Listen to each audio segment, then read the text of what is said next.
Welcome to the Screenagers podcast. I'm Delaney Ruston, physician and the filmmaker of the Screenagers movies.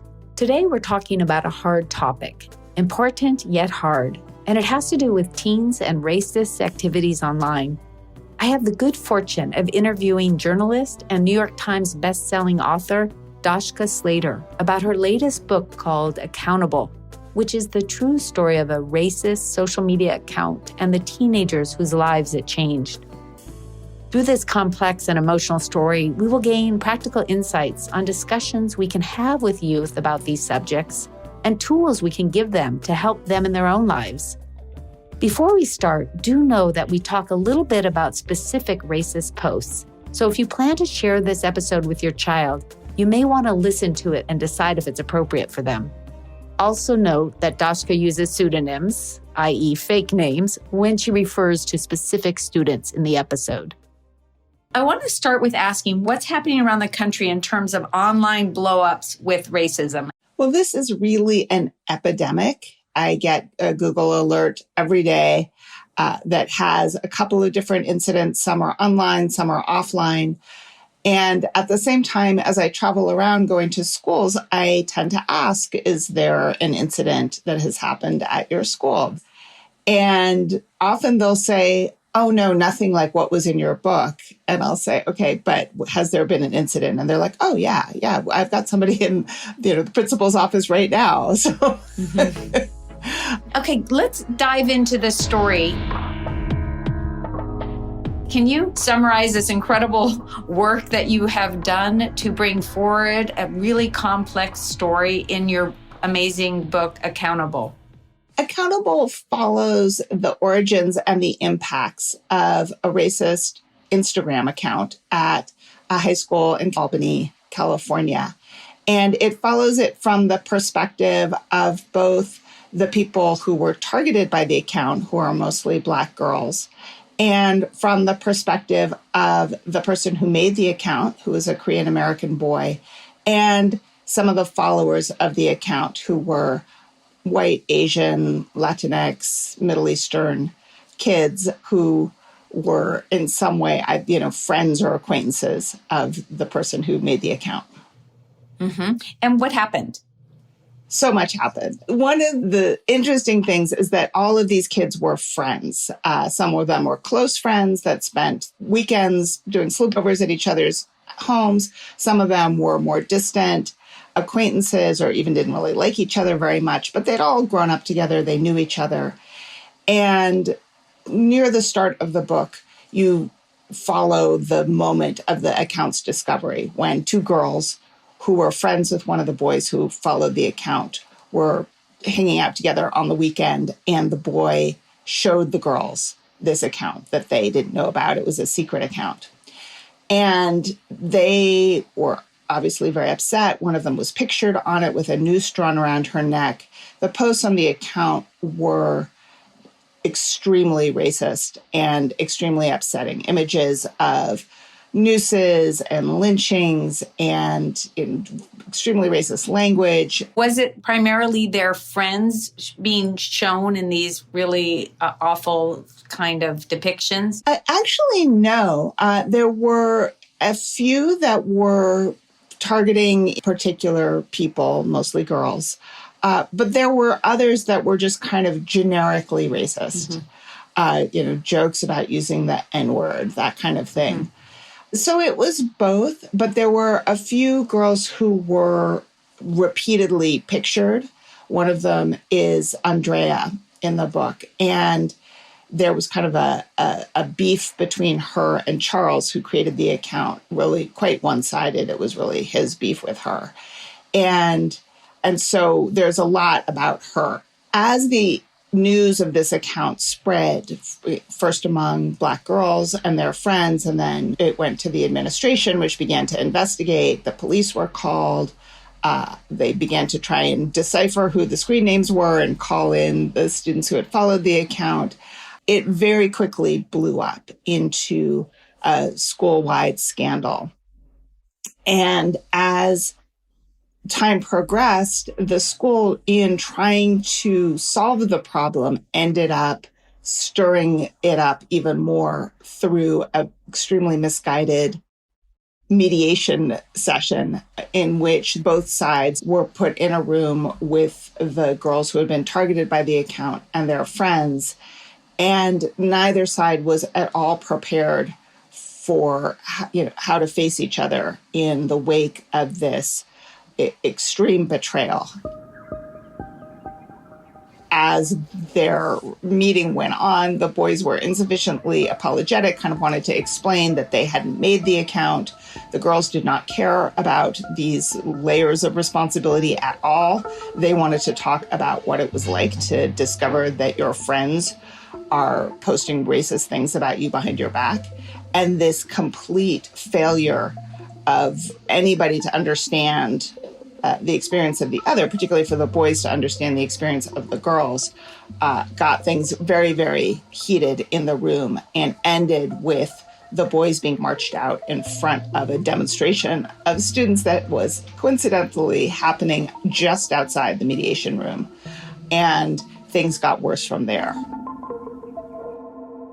There was this big explosion, sort of a public shaming of the boys, near riot as things got very out of hand at the school. And one of the boys had his nose broken and others were hit, and a car with parents in it was surrounded. Then, predictably, lawsuits. What was interesting is that this was a very racially diverse group of friends, and all of the people who followed the account would have said that they were either not racist or explicitly anti-racist. So there was this wild disconnect between how the kids thought of themselves and what they were doing online. And I had a lot of interesting conversations with Charles, who was the person who created the account, about this gulf between his beliefs and his actions. His explanation was complicated, but it had to do, I think, with a couple of important points. The first is that they were seeing some very racist and otherwise offensive memes in this category that was then called dank memes or edgy memes. And they had gotten habituated to that kind of quote unquote humor, so that they were thinking that this is okay to joke about. And the joke is that it's offensive.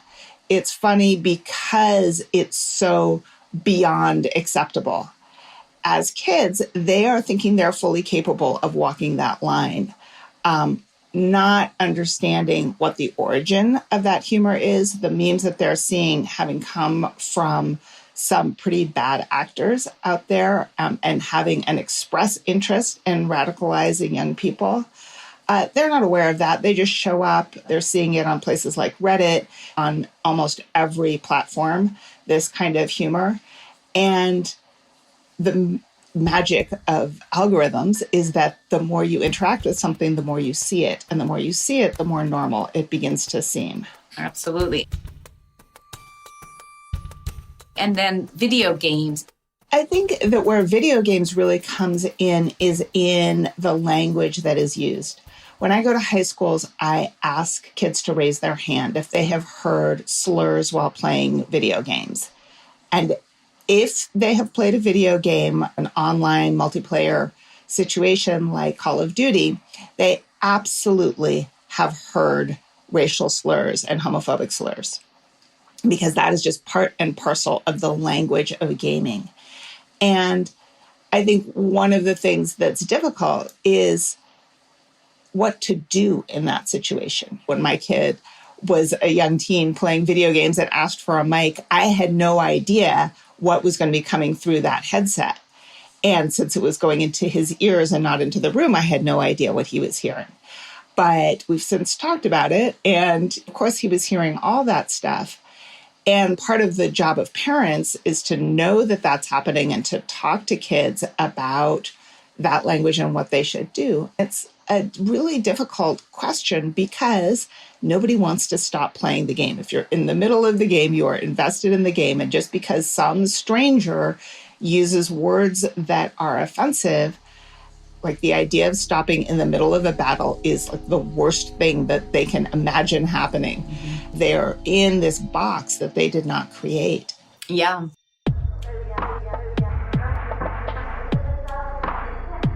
When Charles created this account, does he secretly kind of invite people to join? Like, how do these accounts start to happen?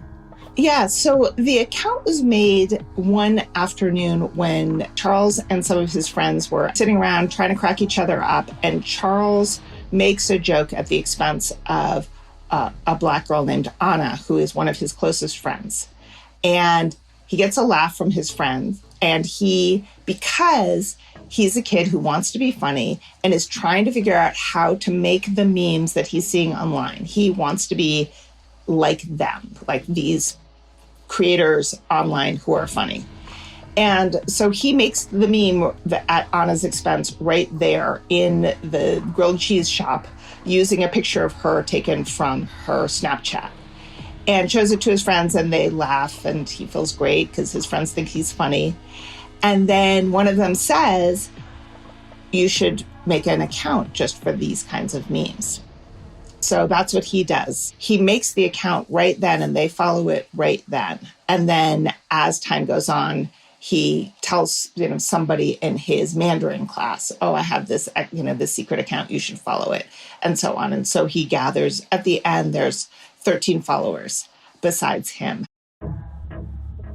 And that leads me to my next question related to bystanders and whatnot, to talk a little bit about what you think are the key points of why the people were in this group, sometimes participating and sometimes just watching it. What are some of the things that we should know as parents and listeners that we can be talking with our kids? What I see happening often, particularly in groups of boys are in a little box where they are not allowed to express a whole lot of emotions. Most emotions are considered weak, and so they don't have very much emotional range that's given to them if they are heterosexual, cisgender boys. They, of course, like all humans, want to be close. And so in this group of boys, they were intoxicated by how amazing it felt to all be friends. But they also had this very hierarchical structure where there were top dogs who were always kind of mildly bullying the lower ranked people in the group. Because of that dynamic, there was a sense that if you spoke up against this racist account, which many of them knew was wrong and felt bad about and unsure and didn't really want to encourage it, but also didn't want to be that guy who says that there is something wrong and have the others turn on him. There's a concept that I think is really germane here, which is the concept of pluralistic ignorance. Pluralistic ignorance is the idea that we think that everybody might hold one opinion. And so we keep our own opinion quiet because we're thinking, I'm the only person who disagrees with this. Yet, in fact, if you were to do a poll of everybody in the room or everyone in the friend group, many people have that same feeling. Unless somebody says, I don't like this, I don't feel good about this, this isn't cool, whatever the language of the moment is. But unless somebody speaks up, they will not know. And I would just add to that for all humans, you were never sure by people's emotions just by trying to read it. But for boys in particular, to be able to ask a friend, like, hey, what are you really feeling about this? That would be a level of vulnerability that's just not encouraged in our society. They haven't been practicing that, in their lives. So it really does take that dialogue to really understand how other people are viewing these things. But given the complexities of these social groups, the ramifications can feel so detrimental because feeling out of a group is one of the worst things you can experience as a teen. So you'd rather take this risk being in this group and just hope that it just blows over. Absolutely. To them, as they're imagining it, the idea of their friends not liking them or thinking that they're weak, that is death. It's the same part of the brain lights up as if being attacked by a tiger. I think it's really important to understand what we're asking of kids. Of course, we need to ask it of them. We have to give them the skills and the encouragement and the support to interrupt harmful things when they're happening. But we do have to understand that we are asking something that's really hard, and that it's hard for adults too. We've all, I think, in our lives have had a moment where we didn't speak up because we weren't sure that our opinion would be welcome in the room, or we didn't want to threaten a relationship that was important to us. And so for kids who are feeling it so much more and have so much less experience, it's a big ask, an important ask, but still a big one. I keep thinking of Dave Chappelle and other comics. Many of them are very offensive. Yeah. There's just a way in our society that there's a lot of tolerability from people who get away with it in different ways. And then we're going to be incredibly harsh at times to our young people who adapt that to get that laugh feeling, which is such a high, that attention of feeling cool and doing something subversive. I just want to touch on that fact. It's something I work with teens a lot about, is that you feel a sense of control when you do something you're not supposed to do. There's there's schools telling me to do all of this and that and that. Well, look, they can't control me to actually just do something that I know is not cool. Because the reality is these kids know, but it also feels kind of adrenaline if you steal. I let them know that there are reasons why these unsavory decisions were made. Yeah, I think that's a really great point. There's a whole lot of factors going on. One is that the transgression feels great. I hadn't thought about it in terms of control, but that makes a lot of sense to me. And also, teenagers are wired to be attracted to risk. And so, this is in our society, it's like one of the riskiest things you can do. I had a girl write me a letter once saying, "Why do boys always want to touch the electric fence?" And, and it's like, yeah, sorry. That's not all boys, but some boys are definitely wired to touch that fence. Yeah. There is the jolt of adrenaline, of excitement that comes from doing something transgressive. One of the difficulties in teaching kids to behave in ways that are not hurtful to other people is that they really don't know yet what is an acceptable level of transgression and with whom. This kind of time, place, and manner. You can have somebody that you're really close to, and there's a kind of joking that might be okay between the two of you that wouldn't play well in a larger setting. But also that person might be just sort of gritting their teeth through you making a series of jokes about, say, their weight, where you're like, oh, we're good friends, and so we joke this way, not reading that actually that person is not finding those jokes particularly funny. So there's a lot that kids have to figure out. Yeah. And they might be hurting and want to instill a little pain. For boys who have short stature, they can be repeatedly getting these type of insults. And it's not just that those boys who are doing that don't think it hurts a little bit. Yeah. But there is some kind of secondary gain of knowing your, again, control and whatnot, making that person feel bad. And status. They are jockeying for position all the time. And it's one way that they gain status is if they're the funny one who can kind of inflict a little bit of pain on everybody else so that people don't want to tangle with them as much. Oh, good point.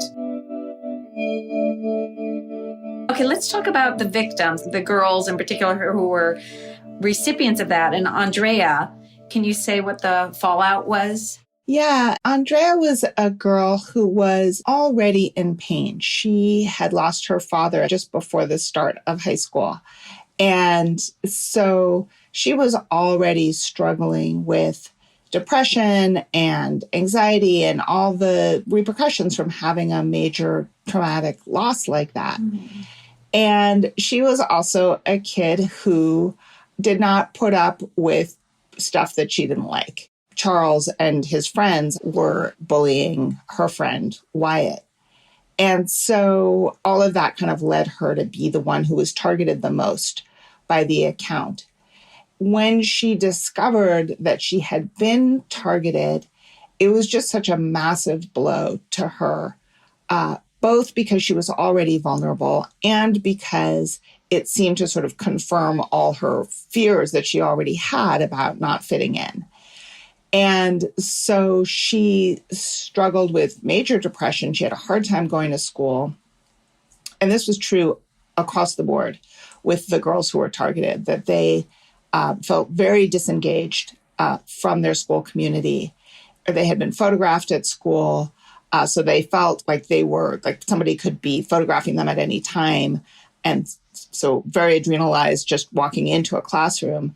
And then they were now also famous at school for having been targeted. So it was like this kind of double layer where everybody wants to know about it and has opinions and wants to talk to them about it. And so it's very hard just to feel normal.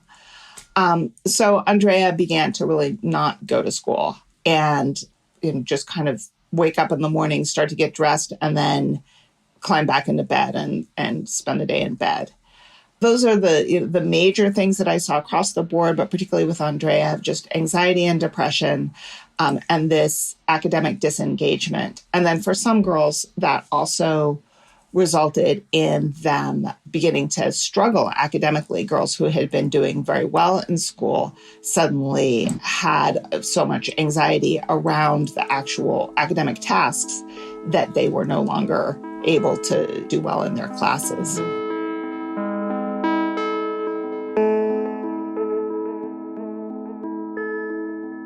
When we think about now accountability, can you mention the 4 types of justice and ultimately what you think would have been ideal to have happened?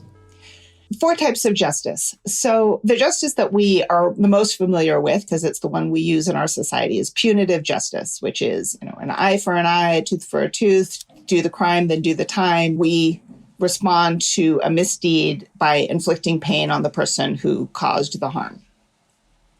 The other one that we're familiar with is permissive justice, which is boys will be boys, let's not make a big deal about it, sweeping things under the rug. And this had been employed at the school before. Year after year, there had been different social media accounts that had targeted mostly girls, and there had not been any repercussions from that. So there was this feeling that, it's no big deal, and that boys in particular will be able to get away with this kind of demeaning behavior towards girls. So permissive is very familiar to us, and punitive is very familiar. Restorative justice is a third way that I think is becoming more well-known. It's a victim-centered process, and it asks who committed the harm and who was harmed. What does the victim need to be restored, that is, to feel whole again?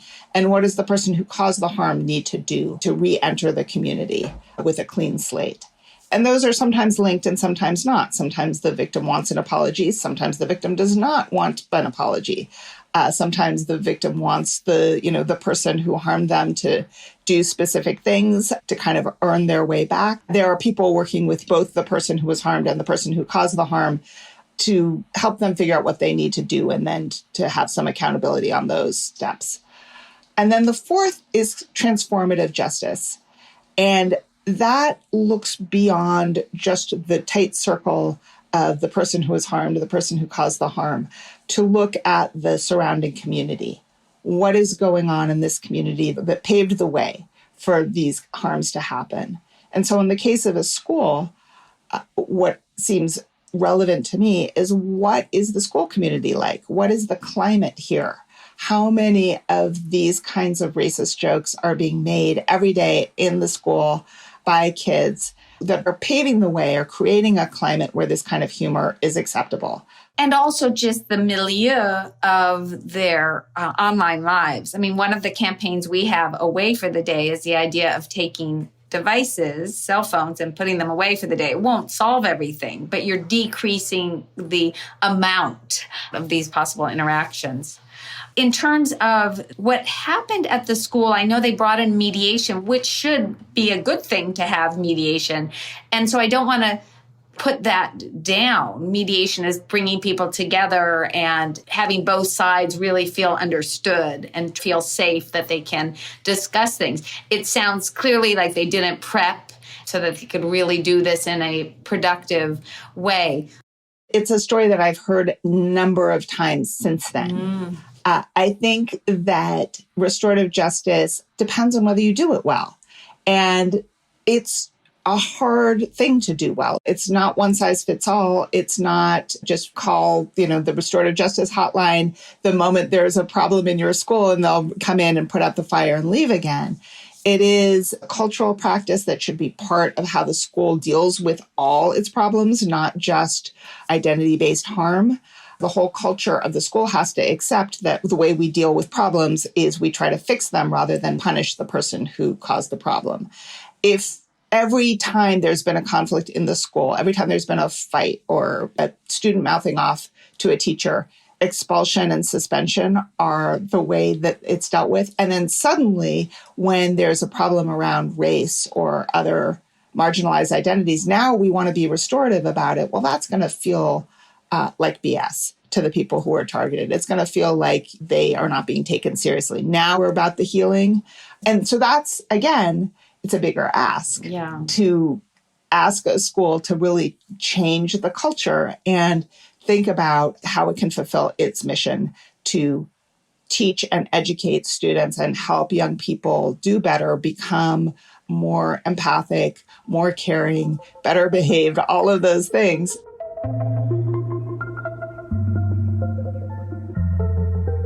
One of the things that was so touching in the book is one of the people who was a victim targeted actually didn't want the kids to be suspended. Of the 14 kids who were involved, the creator of the account and the followers, the creator of the account was expelled. All of the followers were suspended for the maximum allowed under California state regulations, which is 5 days. But many did not return to school ever because of the violence that happened and the general sense that they were not going to be welcomed back into the school community. And so many of them just left and either went to an alternative school or their families just moved.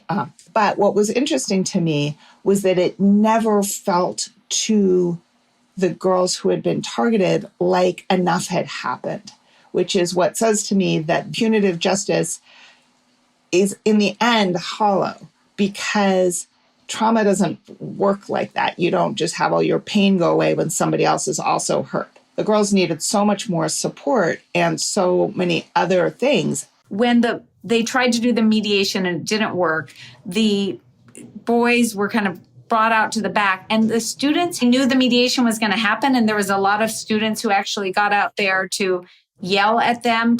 I mean, it's just shocking. Like, how did this all happen? Were you just shocked to learn about that aspect of the story? Well, I wasn't shocked at what the students did because the students were, I think, motivated by a legitimate sense of outrage about what had happened. I always feel that students have the right to react like young people and to protest, to be angry, to be upset, and all of that they were. But the adults failed to do their job of protecting both the integrity of this mediation process and their actual students who had followed this account. And so the students just put out the word that they were going to not go to class and have this protest, and they were going to have it in the center of the main building. It just happened that this was where the mediation was going to be.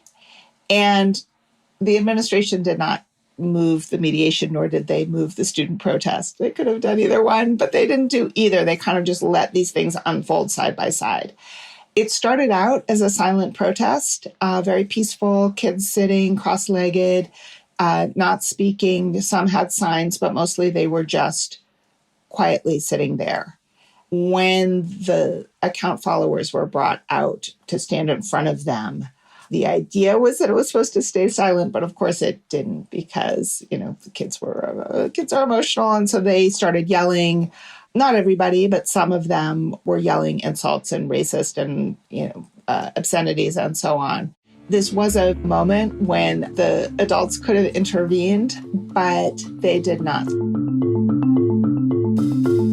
The result was that the students who had followed the account had their own additional trauma. Some of them became quite anxious and afraid to leave their house and so forth. The kids ended up having to sort of hide and try and run this gauntlet of students in order to leave the building. Oh, gosh.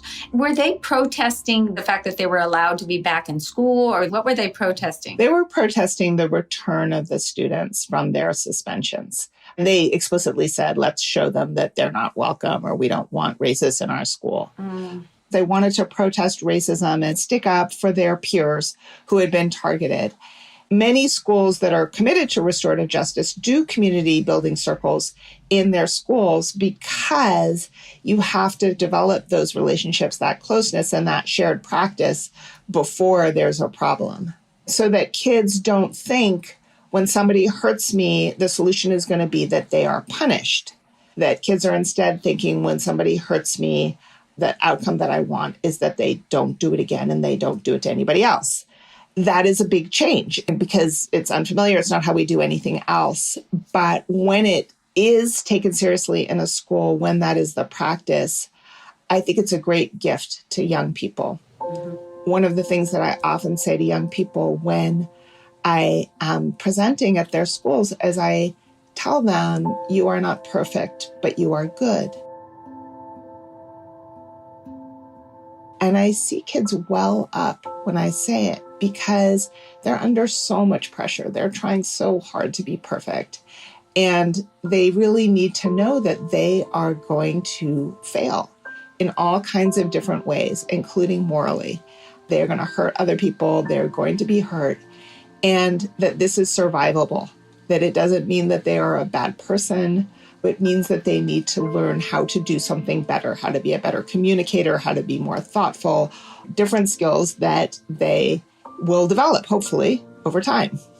I just want to reiterate that, this idea of you will fail and you will fail morally. Yeah. We don't talk enough about this failing morally. So that is really perfectly stated.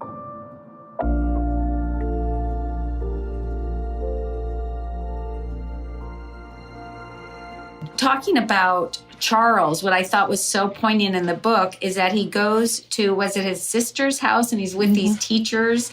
I got teary-eyed during that section because he got the love that he needed and the conversations that he needed. He seems like he's been able to come forward and be able to talk about it and separate the whole incident of what he did to realize he's not a bad person, but his decisions to do this was not so good. In fact, really, really bad decisions, that they gave him a sense of identity and feeling okay about himself so that he could then talk about it. And I feel so hopeful for him. Can you say a little bit about that interaction that he had with these adults? Charles has a sister who is a teacher, and he fell into a deep depression after the account was discovered, and he was kicked out of school and lost all his friends and, was just kind of stuck. And so she invited him to come and live with her in Florida with her housemates who were all teachers as well. And so everybody's about 5 years older than him, and they're teachers. They just kind of gave him the support that he needed and allowed what he had done to be a topic of conversation that was not loaded. And he got the message from them that they still saw him as a worthy human being and they still liked him. And they were interested and curious about his experience and were happy to talk to him about that, about race. He really flowered in that environment. To me, it is such a beautiful example of something I talk about quite a bit in the book, is difference between shame and guilt. Guilt is the very appropriate message that you get from inside your own body that tells you that you have not lived up to your own standards, that you feel that you have done something wrong. And it is useful, appropriate. We learn from it. Shame is the idea that you are not a worthy person. And it comes from outside, but is easily absorbed, particularly by young people. This feeling that you are bad through and through and not worthy of love. I think one of the things that's really hard for people in our punitive society to understand is that shame is the enemy of accountability. That to really be able to take in the harm that you've caused to someone and think about what you can do to make amends and do different, you have to have the support and the love and the self-love to believe yourself capable of that and to have the kind of moral courage and strength to go through that process, which includes really taking in the harm. But knowing you're going to still be accepted and belong. Yes. Because otherwise the defensiveness, the running away, the blaming the others, the internal punishment becomes so corrosive. And I'll add to that with patients, with my teen patients and adult patients, I bring up the difference of guilt and shame. It's a topic we do have in Screenagers Under the Influence. And they really like hearing that. Yeah. I have gang members and whatnot. It's like what you've done versus who you are. And you just see people's eyes light up. To have that framework can really make a difference. With the girls, the victims, can you give an example of grace in that situation, something that helped one of them to heal to some degree, at least? I know this never goes fully away. I mean, this was such a traumatic situation. I know it still has repercussions in that community and for those young people. It absolutely did. And it was so world shattering for them because, they weren't ignorant. And, they knew, of course, that racism exists, but they thought they were in a safe place. Mm-hmm. They thought they were safe among their friends and in their school. And so the whole sense of safety kind of evaporated. And so their process was not straightforward. It was very different for each of them to try and find the way out. What was helpful for each of them was to find a place where their passion and their love of life could flourish. So for Andrea, that was traveling. Did she finish the high school? Or she did finish high school, and then she struggled quite a bit about what to do next. And then COVID hit. And so there was a long period also of just not being able to do anything, not being able to leave or launch their lives. Mm-hmm. So that was true for Andrea, just feeling like she was going to be in it forever and she could not get out and get into, the next place. But then she did. She had a successful lawsuit that gave her some money to be able to travel. And she went to Guatemala and began to study dream work and metaphysics and all this stuff that she was interested in. And she flowered, she blossomed. She had this opportunity to do some of the healing work that she needed and also to just be away from this context that had been so harmful to her. That's great.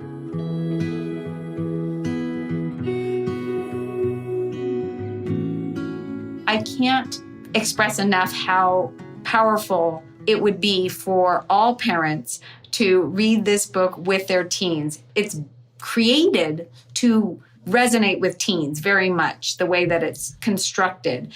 And I just think it would bring up such healthy and challenging conversations. Can you say a little bit about how you could see this book being used in the home? It's one of my favorite things when I hear from parents that they read one of my books with their young person. That is so wholesome and so marvelous for a book to be used as a way to forge closeness with a young person and also to have a shared language. I think it's really hard to talk about these things in the abstract, to, let's talk about social media. But it's much, much easier when you can talk about characters in a book and say, what did you think of, when Charles says that he didn't think it was going to be harmful? Do you get that? Does that make sense? That he was just trying to be funny? And it's an opportunity for the teenager to be able to say, oh, yeah, this is something that I see online all the time. Or all of a sudden they have an expertise to offer and you have a way to ask the question in a way that you're not grilling them or prying, all those things that get your teenagers' defenses up. Yep. And you say it's about for what age up? I would say middle school up.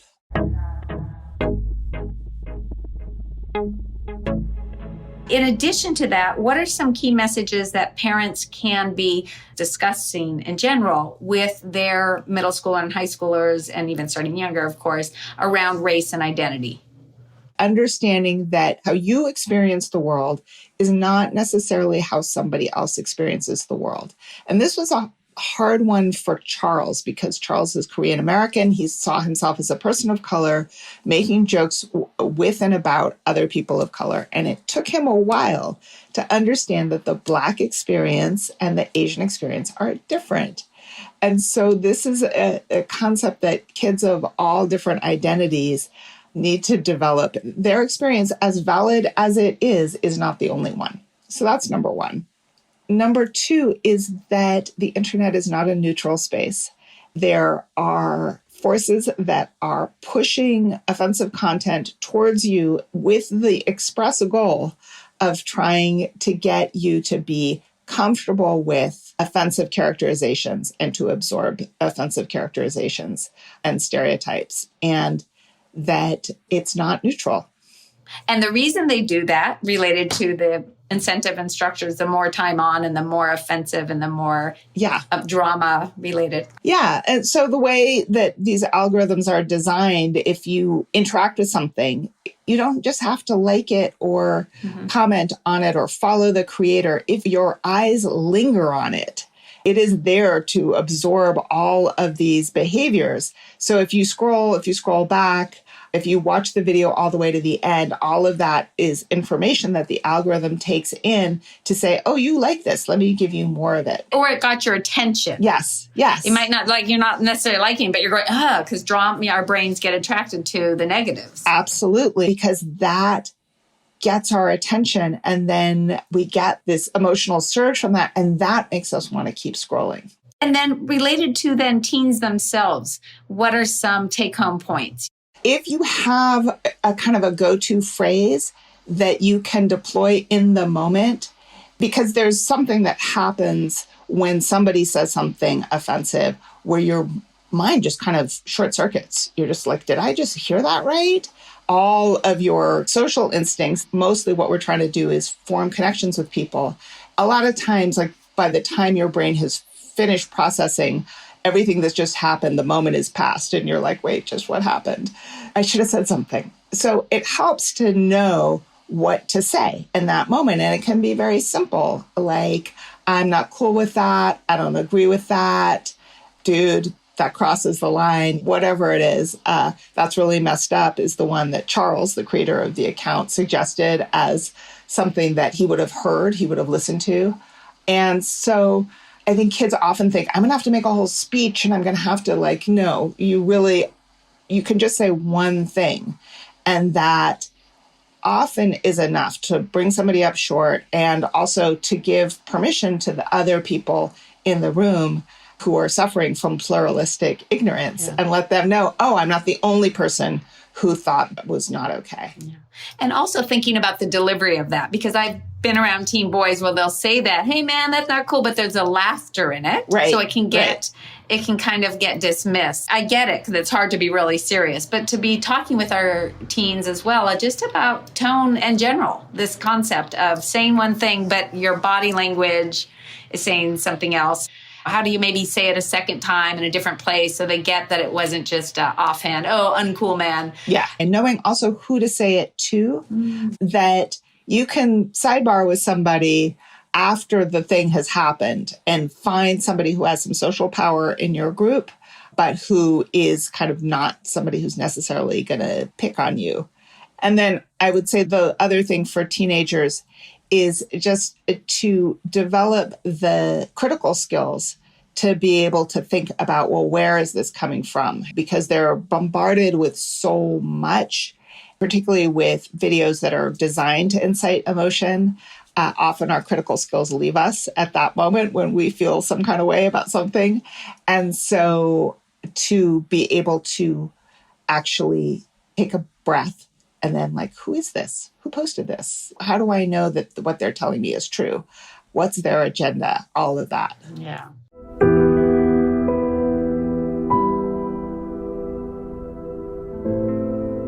being able to hold different truth is developmentally hard. And as humans, as adults, we have problems with it. But to end on this, what was so beautiful is this idea of forgiveness. One of the girls was able to forgive. Forgiveness takes a lot of mental capacities. You have to be able to see that whole picture. How do we have these discussions with young people to continually help them to see the complexities? And forgiveness isn't an emotion. It's not something we just do. It's a practice of keep checking in with our brains when our brain wants to go, well, no, they really should get in trouble and this and that. And the other part of the brain, we tune in to say, you know what? They were trying to do this for this reasons and they're not bad. And so you're really doing a constant kind of calisthenics with the brain to get to that point to be able to let go of the anger. I also think that it's not something that we need to ask of people. Like they will get there when they're ready and they may never be ready. And of course, like forgiveness does require that we know that the person who hurt us isn't going to do it again. So it requires some growth and development on the part of the people who cause harm as well. There's sometimes forgiveness can be sort of weaponized of like, why, can't you get over it? Can't you, just why won't you be more forgiving? And, the person just isn't ready. But what I think we can help them do is to focus on themselves and their needs and how are they going to get through this experience and not fixate on the person who harmed them. Because for all of us, that's very destructive and is a way of keeping the brain in this activated, anxious, vigilant space where you're like collecting evidence of like, see, they did it again. Look at them. They're smiling. That means they don't care. That means they're thinking about hurting me, whatever it is. Of course, we have to keep our students and our young people safe, and we don't want them to relax their vigilance if it's going to harm them. But we do, I think, want to help them not re-traumatize themselves by obsessively cataloging all the possible injuries and the day-to-day high school stuff that can feed into just a sense of always being hurt and angry and afraid. Healing practices, I think, are focused within rather than without. Oh, fantastic, Dashka. This has been wonderful. How can people find you and the curriculum and all the things you're doing? I have an incredible website for this book that has lots of resources. It has the curriculum. It has discussion questions and all kinds of good stuff, as well as lots of information about the book. And it is accountablebook.com. I am just delighted I got all this time with you in this important topic. So I want to thank you so very much. Well, thank you so much for having me and for the great work that you're doing with young people around these issues. Oh, thank you, Dashka.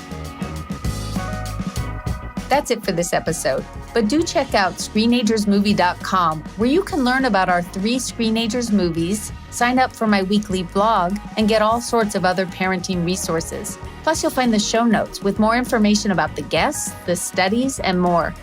Make sure to follow this podcast to get future episodes, and please rate it. The Screenagers podcast is produced by me, your host, Delaney Ruston, Lisa Tabb, and Alan Gofinski. Alan also does our sound editing. And a special thank you to Jenny Schmidt for her help in producing this episode.